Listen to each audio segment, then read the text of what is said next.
¿Qué es violencia de género? La violencia de género es un tipo de violencia física o psicológica ejercida contra cualquier persona o grupos de personas sobre la base de su orientación o identidad sexual, sexo o género, que implica de manera negativa en su identidad y bienestar físico. De acuerdo con la Organización de las Naciones Unidas, el término se utiliza para distinguir la violencia común de aquella que se dirige a individuos o grupos sobre la base de su género, constituyéndose en una violación de los derechos humanos. La violencia de género presenta diversas características diferentes a otros tipos de violencia interpersonal, ya que el término hace referencia a aquel tipo de violencia que tiene sus raíces en las relaciones de género dominante existentes en una sociedad, por lo que es habitual que exista cierta confusión al respecto y por ende existe cierta falta de consenso. Por otra parte, algunos autores la equiparan con la violencia de pareja, término más acotado de la violencia de género. Este último es un problema muy amplio y que no solo abarca las relaciones de pareja, y tal equivalencia de estos conceptos traería consecuencias negativas para las mujeres que requieren recursos institucionales de apoyo. En el caso de las relaciones entre personas del mismo sexo, la violencia de género, en el contexto de violencia de pareja, podría ocultarse bajo el manto de la heteronormalidad.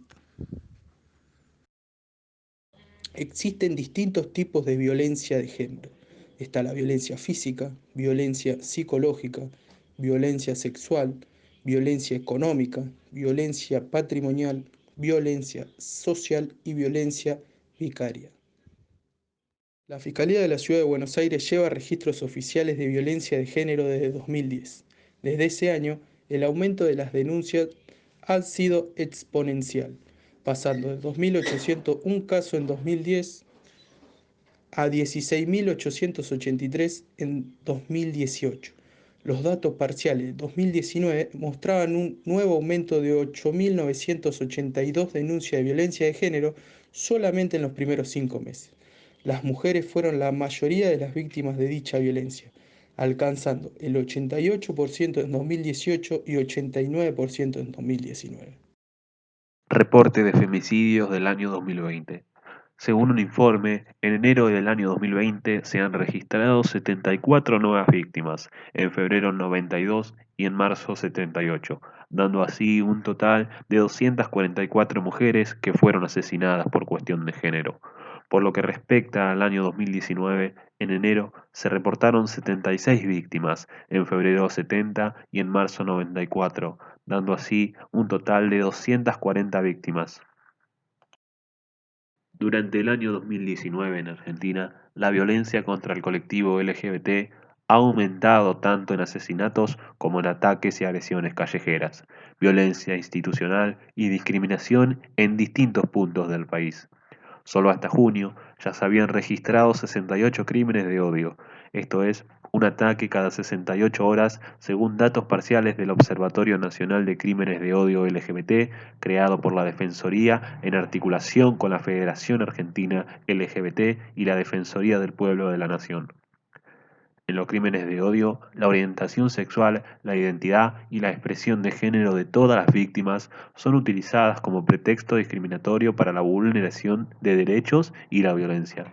Son actos voluntarios, conscientes, generalmente realizados con saña, que incluyen a violaciones del derecho a la dignidad, a la no discriminación, a la igualdad, a la integridad, a la libertad personal y a la vida.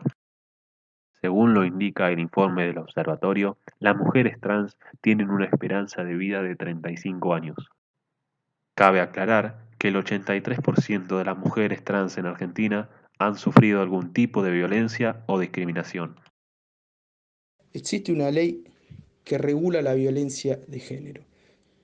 Es la ley número 26.485 de protección integral para prevenir, sancionar y erradicar la violencia contra las mujeres en los ámbitos en que desarrollen sus relaciones intrapersonales. Se dictó el 14 del 4 del 2019. La ley de identidad de género en Argentina que lleva el número 26.743, permite que las personas trans sean tratadas de acuerdo a su identidad autopercibida e inscriptas en sus documentos personales con el nombre y el género vivenciado. Además, ordena que todos los tratamientos médicos de adecuación a la expresión de género sean incluidos en el programa médico obligatorio, lo que garantiza una cobertura de las prácticas en todo el sistema de salud, tanto público como privado. Es la primera ley de identidad de género del mundo que, conforme a las tendencias en la materia, no patologiza las identidades trans.